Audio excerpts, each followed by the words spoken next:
Congresso Internacional de Arquitetura Moderna se estabelece a partir do final da década de 20 do século passado, em 1928, como um palco de discussões e difusão das novas ideias de urbanismo.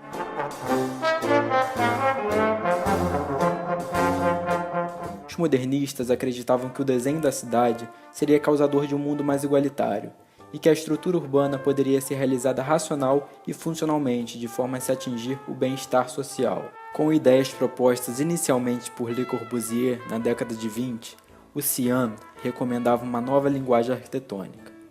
A partir daí começam a ser organizados congressos que instauram definitivamente a nova linguagem arquitetônica, o modernismo proposto por Le Corbusier, como o único sintonizado com as questões do seu tempo e com uma visão única e absoluta. Com temas bastante em pauta na época, principalmente na Europa, como a habitação social e a cidade funcional, surgem as cartas manifesto, com visões estáticas, únicas, abstratas e genéricas, que mais tarde seriam altamente questionáveis. O Cian defendia que a habitação social deve possuir uma solução rápida e econômica, em grande escala, mas sem perder a qualidade, e trazer a partir daí a racionalização e a padronização das habitações sociais para a esfera da cidade, o que eles chamam de urbanismo funcionalista. Todo questionamento sobre a obsessão funcionalista e racional vinda do mestre do modernismo Le Corbusier fazem com que as críticas apareçam. E assim, em 1947, surgem subcomitês para discussões dentro do Cian. Essas discussões começam a trazer um novo modo de pensar a cidade, introduzindo os ideais de uma nova geração de membros que produziriam uma série de questionamentos e trariam uma nova perspectiva para temas como a imobilidade do modelo funcionalista, além de abordar de forma mais humana os problemas urbanísticos das cidades. Deste modo, em 1953, no 90º Cian em Aix-de-Provence, onde o tema proposto pelo próprio Le Corbusier foi habitat, essa nova geração de arquitetos, chamados de mais jovens membros, ganharam mais notoriedade. Nascia naquele congresso o Tintin, e começava também o processo de extinção do Cian, através de uma geração com uma visão nova e inclusiva, capaz de entender as reais problemáticas de uma cidade através das vivências e experiências. O Tintin surgiu dentro e a partir do Cian, insatisfeitos com o rumo que os Cians estavam tomando, com visões de arquitetura e urbanismo racionalistas e um pouco desatualizadas com a realidade da época, pois não possuíam qualquer relação com a identidade dos moradores. Devido à Segunda Guerra Mundial, os maiores nomes da primeira e segunda geração de arquitetos modernos tinham fugido dos países europeus e ido em direção ao Reino Unido e Estados Unidos. Essa migração também explica o predomínio dos ingleses nas contribuições para o Cian pós-guerra, já que esses jovens ingleses estavam especialmente ansiosos para romper com a organização do Cian e criar sua própria plataforma. Após a Segunda Guerra Mundial, o Cian se tornou o local de encontro para uma nova geração de arquitetos modernos. O Tintin nunca foi um grupo de 10 arquitetos para defender um programa ideológico rigorosamente definido. O Tintin foi constituído em 1954 por pessoas que foram encarregadas por Le Corbusier de preparar o 10º Cian, de 1956 em Dubrovnik. Daí vem o 10 do nome. Foi um grupamento de vários arquitetos de formações distintas que em determinado momento histórico partilharam uma mesma experiência crítica nos congressos internacionais relacionados à arquitetura. Seu fórum de crítica eram reuniões entre interlocutores que se conheciam bem, e talvez por essa razão seu diálogo tenha sido tão intenso. Um dos maiores questionamentos do grupo foi com relação à Carta de Atenas, o manifesto urbanístico modernista que reduzia a cidade em 4 funções básicas. O Tintin se referia a si mesmo como um pequeno grupo familiar de arquitetos que buscaram-se uns aos outros, porque cada um tinha encontrado no outro o apoio necessário ao desenvolvimento e compreensão de seu trabalho individual. O grupo foi buscar, no resgate das categorias da cidade tradicional, um maior sentido de comunidade e identidade, uma construção de relações mais imediatas entre o núcleo familiar e o grupo social, entre a residência e os espaços coletivos. Este trabalho se constituiu como uma reflexão sobre a propagação desse ideal modernista de arquitetura universal e suas aplicações ou traduções locais. O Tintin se propôs a discutir os novos rumos da arquitetura moderna no pós-guerra europeu, opondo seu estilo internacional, ao aliar avanço tecnológico e ciência às particularidades do contexto urbano. Embora engajados nas mesmas questões, os arquitetos atuavam de forma individual em suas formações e obras. Entre os membros mais assíduos e importantes do Tintin estiveram Jaap Bachmann, um arquiteto modernista alemão notável pelo seu design de habitação pública e envolvimento na reconstrução de Roterdã após a Segunda Guerra Mundial. Georg Candelis, um arquiteto grego, autor do projeto para a construção da Unité de Habitation de Marselha. Aldo van Eyck, arquiteto holandês e um dos protagonistas do movimento estruturalismo. Giancarlo De Carlo, um arquiteto italiano, escritor e educador que esteve ativo na resistência antifascista italiana, bem como no movimento anarquista italiano pós-guerra. Alison e Peter Smithson, um casal de arquitetos ingleses responsável pelo novo brutalismo. E Shadrach Woods, um arquiteto nova-iorquino, estudou literatura e filosofia antes de arquitetura. Foi um dos membros que mais contribuiu na formulação de teorias. Não houve uma teoria ou escola sólida que pudesse ser creditada ao Tintin. Houve apenas um manifesto, o Manifeste de Dorn, de 1954. Este manifesto foi montado dentro da organização antiga do CIAN, antes da criação formal do Tintin. Outras duas declarações públicas foram publicadas em 1961, após o fim do CIAN, que foram a Declaração de Paris e o Objetivo do Tintin. O Manifeste de Dorn expressava suas insatisfações com a abstração das 4 funções da Carta de Atenas, ressaltando suas preocupações com os padrões de associações humanas, aspectos que eram renegados pelos velhos mestres do CIAN. O manifesto inaugura o trabalho do Tintin e foi a prévia do 10º CIAN, o último congresso onde se declarou a morte desse evento que tinha sido inaugurado em 1928 em La Sarraz. No manifesto se apresentam as novas posições sobre o urbanismo dos anos de pós-guerra, já não mais pautado pela Carta de Atenas. Pertencer é uma necessidade básica emocional. De pertencer provém o sentido enriquecedor de vizinhança. A rua curta e estreita do bairro miserável triunfa ali, onde uma redistribuição espaçosa fracassa. Dentro do plano de Le Corbusier estava a noção de zoneamento, a divisão da cidade em áreas segregadas, comerciais, de negócio, de lazer e residenciais. Acreditava-se firmemente que as decisões tomadas na prancheta poderiam guiar as cidades e até mesmo a vida dos indivíduos de maneira direta e completa.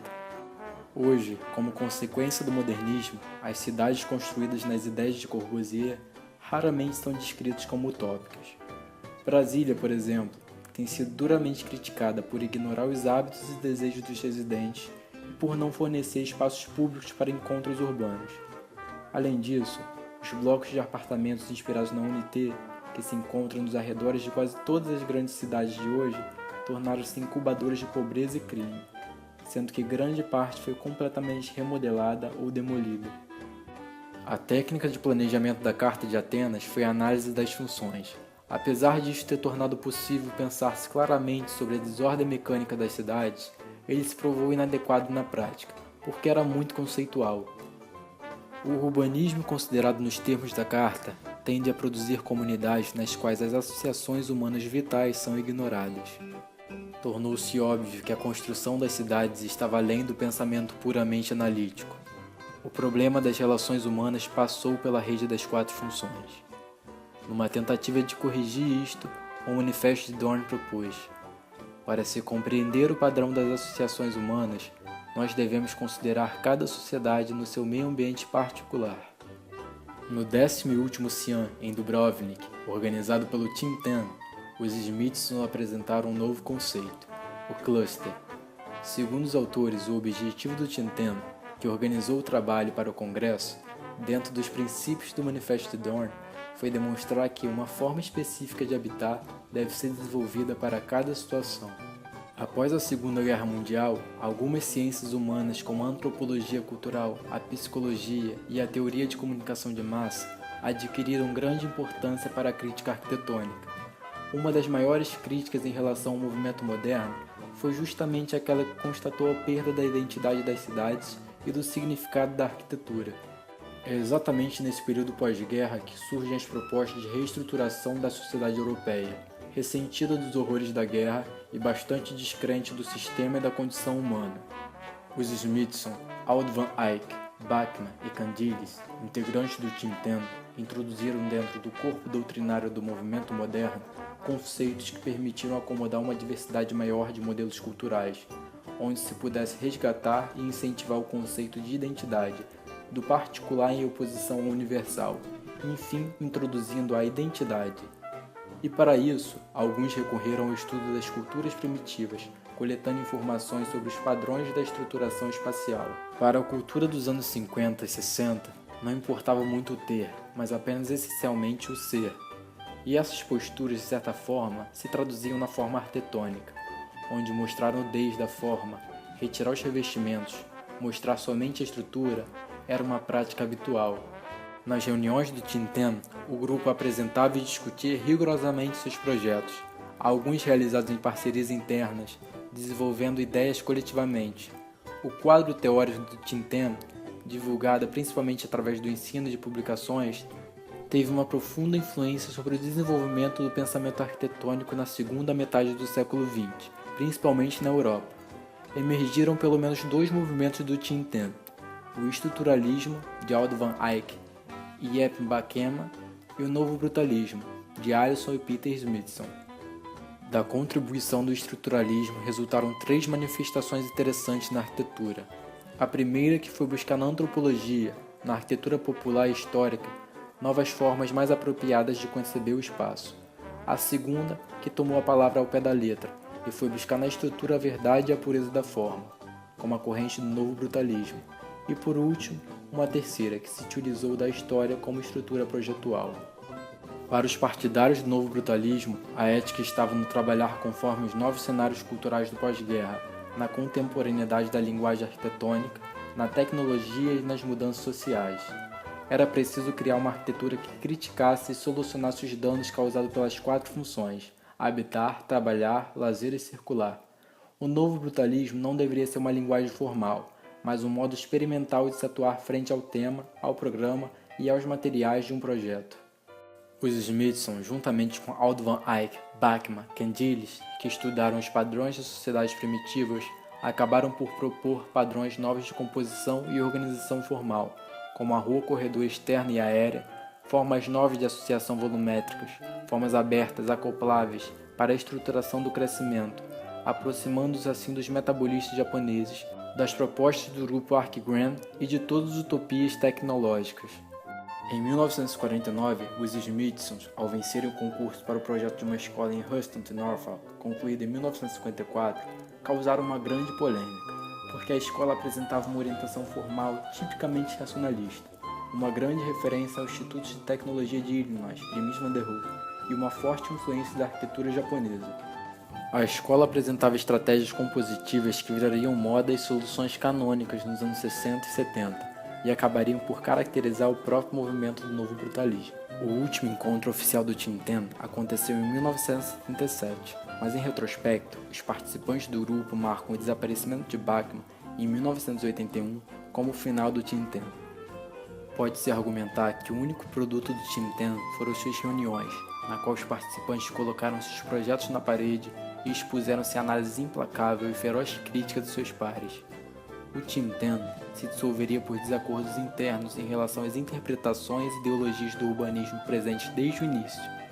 Não obstante, a obra de seus principais membros e os movimentos por esses criados com suas próprias equipes, como o novo brutalismo, o estruturalismo e mesmo talvez um pouco distante o metabolismo japonês, testemunharam de alguma forma o pensamento desses membros.